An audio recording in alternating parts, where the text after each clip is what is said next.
Hello and welcome to a scene for Empire of Thorns. Jessica and Feran have been exploring the city, or rather Feran has been showing Jessica some of the sights. They went for a bit of a run in Central Park. They dropped by the Metropolitan Art Museum, and then piggybacked to Central Hall. So City Hall. So they are kind of just going for a bit of a wander. So, Feran will take her into City Hall at the start, and they'll look around and all that, and then he'll kind of like beckon her to follow him and go, "Shh, we have to be sneaky." Jessica's going to kind of raise an eyebrow slightly, but then just shrug.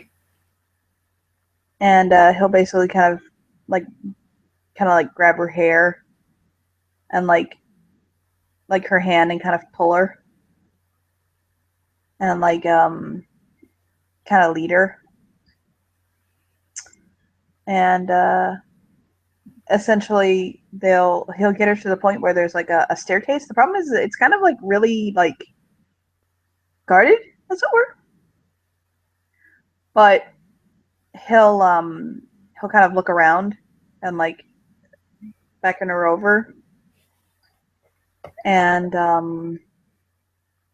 he'll essentially kind of sneak past them with her. Okay.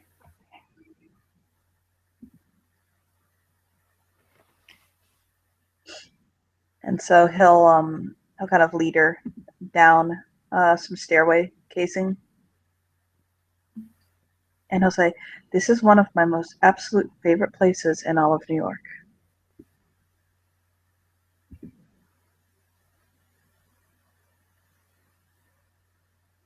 And she'll just wait to see what he's planning on showing her.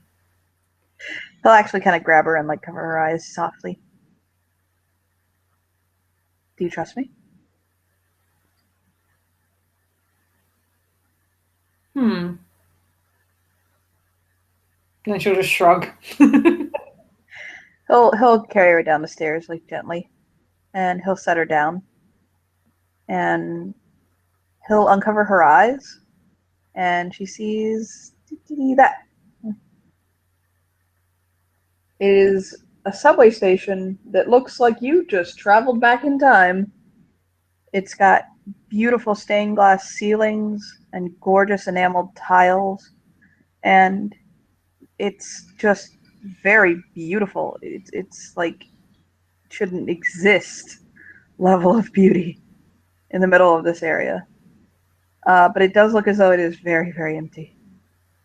And there, you know, when you go into somewhere that's very old, very abandoned, but very like beautiful and like holds energy, you know what I mean? Mm-hmm. It has like that kind of a feel. And he'll look up and smile. Does it look like there's ever trains that run through here? What it is with this station is the trains run through. Like they do go through this station, but they don't stop here.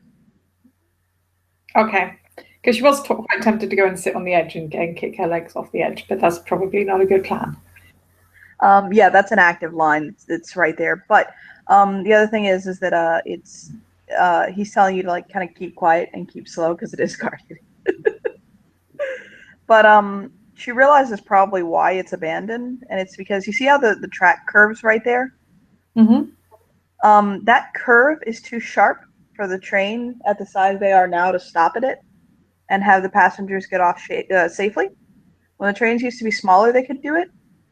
But now at the size that they are, they can't safely stop at that stop and basically have the passengers get off there. On top of which, there's a station that's like right next to it. That station like goes directly into City Hall. There's a station very close by it that serves for the stop for that station. And then just over time, they abandoned it and closed it off. Sometimes you can get down there for tours, but it's closed to the public. Yeah, she's not going to notice the bit about the bending track. Yeah, but that's why in real life the station is closed. That the track bends too much. The subways can't stop there safely. But he will basically kind of walk over to the edge, like past to where it's the subway tunnel itself, and there is a ledge, and as most subways have, and he'll kind of beckon her to follow him. She'll pause under the glass ceiling, out of view of the guards, and just kind of stick her arms out in either direction, looking up, and do a bit of a spinny thing first. He'll smile. And then she'll wander off to go and sit on the ledge. What are you doing? Huh? What are you doing? I'll say to her. Just felt like it. There's something else I wanted to show you. Okay. This isn't all. And he'll kind of hold his hand out to her. And she'll take it. I learned about this place from a darkling.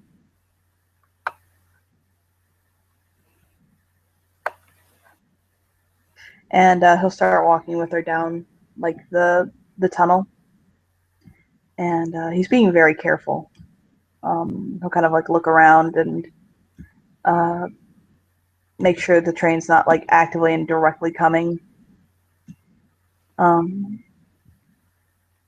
And he'll turn her, like they go for a bit, for a little while, maybe walking like 5 or 10 minutes or so.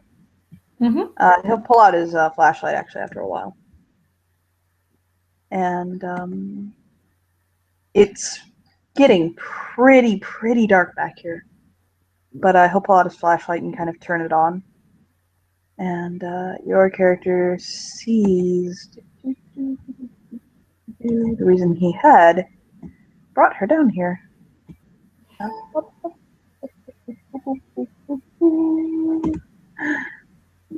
The Underground Darkling Club.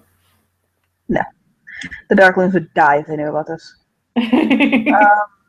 She sees, this is the first thing you can see. Hold on. Let me, yeah, the Darklings would die if they knew this was here. They'd be so happy. And like, oh my god, the king knows it's here. But that's because he's the king, and it's art.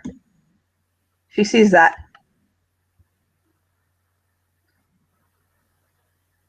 She's going to tilt her head to look at it.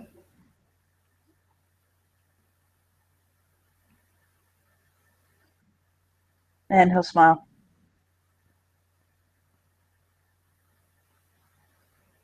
You see, this is one of my favorite art museums. He'll kind of pull her hand a little bit and point to, or like for her to look at something.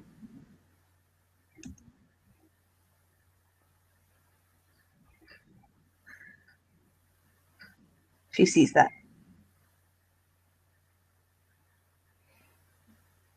She'll kind of wander around a bit, looking at all of the pictures. Be careful, okay? The ground's kind of tricky here.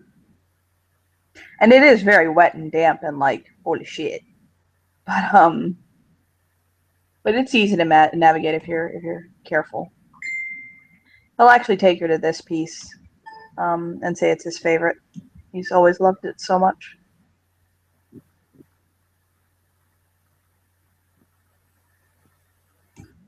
And I'll kind of touch it and smile.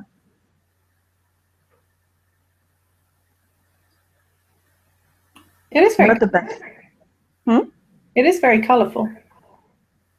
You know what the best part about these pieces is? But they're so secret. Mm-hmm. Also, who knows when they were made? I mean, honestly, there's nothing down here to tarnish them or. I mean, this is some pretty serious 90s vibe going on here. And this thing could be from the 80s. And there's really no way to know. I'll kind of look around.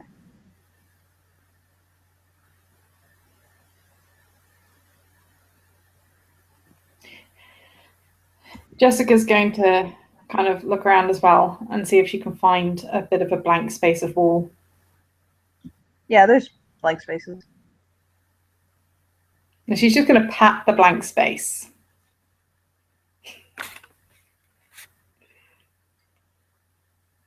Do you want to make some art there? Didn't really bring anything with me, but I think it might be worth coming back later. Pats the blank space again. He'll kind of think for a second, and he'll hold his hand out, and color starts to like drip from it, like paint, basically.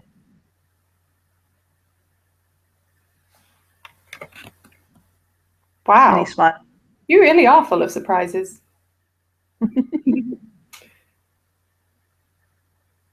And he'll kind of put his palm to the wall. It's a very purpley pink color, like the one on his overlay.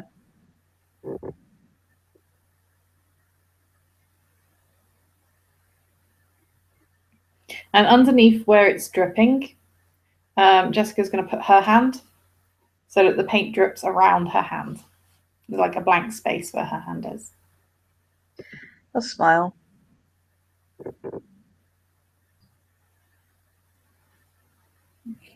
He'll kind of, he'll actually afterwards, he'll kind of touch her cheek with his painty hand. And he'll hold his other hand up and think and say, what color now?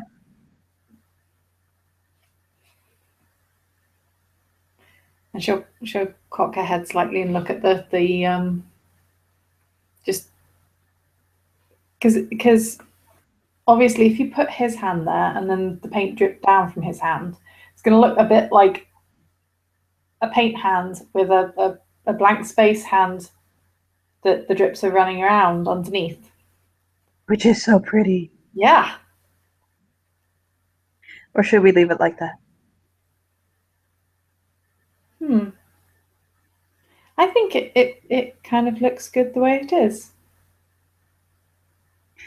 He'll nod and smile. Okay.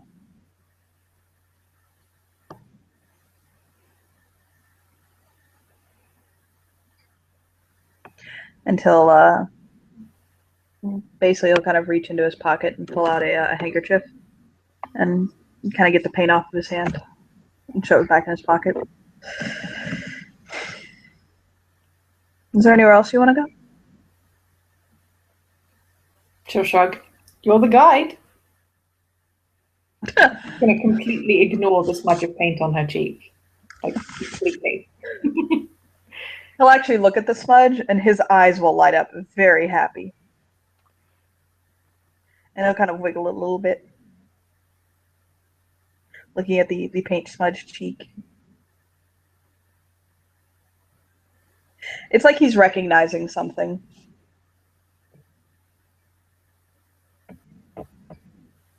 Yeah, she just gives him a look that she absolutely has no idea what he's on about.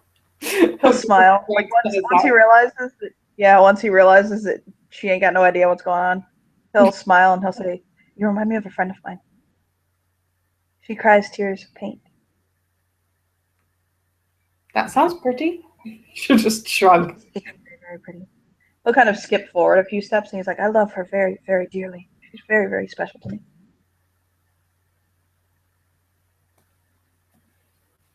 And he'll kind of skip, bouncing off of the different layer, levels. And then his eyes go wide and he'll look back at her and say, I didn't mean love her like that.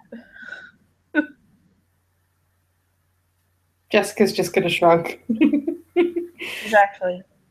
She's with someone very important to me.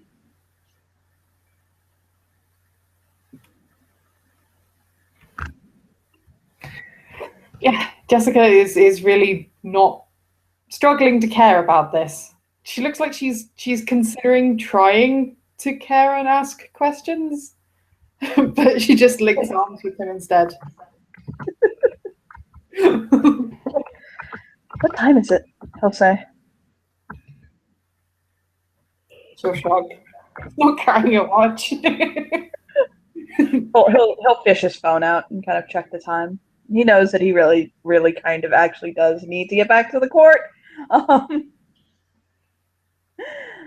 but so he'll walk with her for a little bit, get back upstairs. So is this Iris person the one you were supposed to be marrying and weren't? And Oh that's no, not? no. The person I was supposed to be marrying is a very lovely woman, but she was. It wasn't a right match for either of us. She was in love with someone else, but she.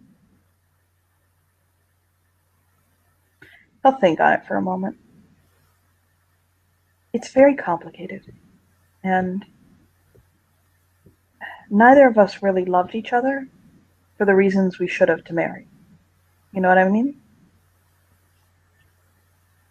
So we both decided it would be better if we didn't. And she was in love with someone else in the end, realistically. And he'll stop and he'll just shrug. I'm not really in love with anyone.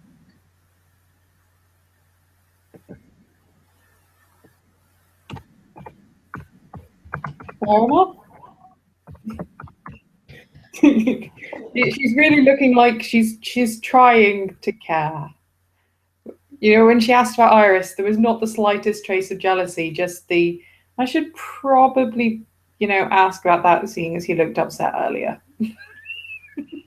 Is there something wrong? We'll kind of walk with her. No? His phone will ring. And he'll kind of like huff and then like kind of chuff and then pick it up like, hello? And you hear a voice on the other end. It doesn't sound panicked, it just sounds like businesslike.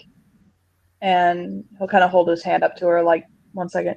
He'll say, yes, I think so. Oh, the emissaries were arriving today. Oh. Yeah. Do you know what my. Jessica does when he seems to be distracted? Mm-hmm. This huge mischievous look comes over her face. And she kind of slips behind him and starts from behind, kind of toying with his belt slightly. He'll blink. Yeah. What? Have they gotten there yet? Yeah. He'll kind of look down at her like, what are you doing? She's gonna run her fingers just under the just between the belt and the skin.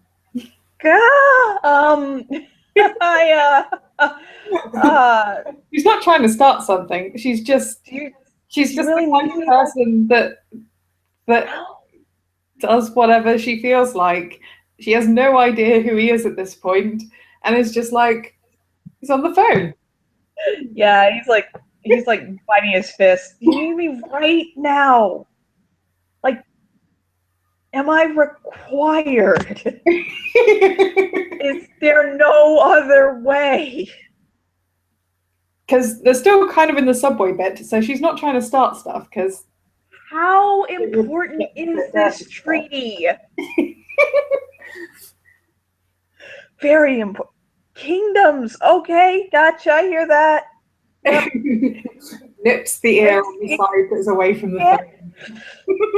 Oh, God. No, Claudio. I'm sorry. No, I really love the sound of your voice, man. It's been so long since you and I had a good talk on the phone. Hey, old sport. No, I'm not on drugs. What? I'm fine. He'll turn and kiss her, like putting the phone away from his mouth. No, I'm alone. I'm alone. Just hanging out in the in subways. You want something to eat? You want to bring you back some food? Yeah, her fingers are going to trail up slightly, and she's going to start tickling just under his ribs very lightly. Ah, no, I'm ticklish. No, stop. No, I'm alone. I'm alone. Yes. No, I'm sorry. Oh, it's tickling me. Homeless man. You know what? You tickle me, homeless man. It's fine. He's like punching the wall lightly.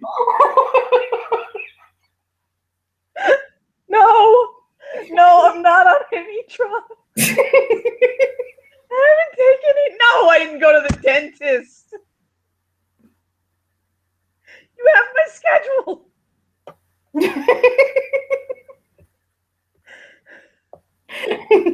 He'll pant softly.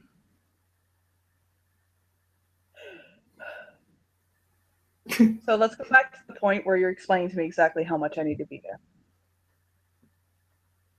Okay. Inexcusable? Oh my god. Tickles and nips his hair at the same time. Ah! Inexcusable, got it, okay, I understand. Yes, the homeless man is touching me again. Kind of blonde, he has blonde hair and eyes. He has eyes and boobies. Eyes, no, he's fat. He's a fat guy. He's a really fat guy. He's one of those fat homeless people. I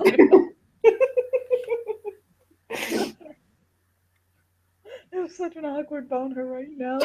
No, I didn't mean that. No, I'm so sorry.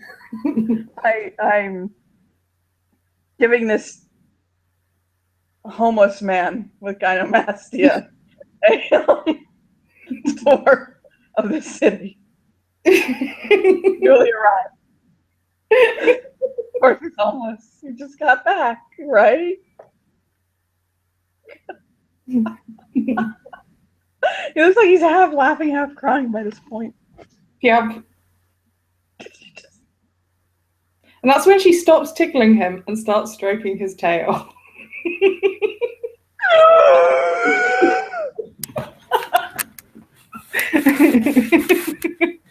I can be there in an hour.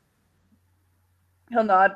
I'll be there in an hour. Just tell the emissaries to wait for me and do something that doesn't require me to be there immediately. He's kind of pushing her against the wall by this point. Just, I'm not that important. Come on. And he'll just hang up the phone and put the thing in his pocket. Claudio, for his point, will look at the phone like, the fuck? What the fuck just happened? Text Iris like, I'm on drugs. The fuck? But so, yeah. He'll basically push her against the wall. Yep. And she'll... What are you doing? What are you doing to me? What are you doing to me? She'll kiss him until he relaxes his hold and then wriggle out of his arms and just jog off down the tunnel. Oh, he's chasing after her. Fuck that. Yeah, she's aiming for somewhere slightly less grimy. Yeah, exactly. So, I imagine that they finished their tour. And now the question is do you want to continue from where she found out he's the king himself? I think she'll probably we'll probably deal with that in a separate thing. You sure? It's like a whole night in between. Like she wasn't really doing anything else, was she? Pardon? Is there any other character you'd like her to meet? Because I think we can probably wrap up this scene and see about discussing any possible other scenes. So, sure, if you'd like. So that was hilarious, and hopefully anyone watching it thinks so too.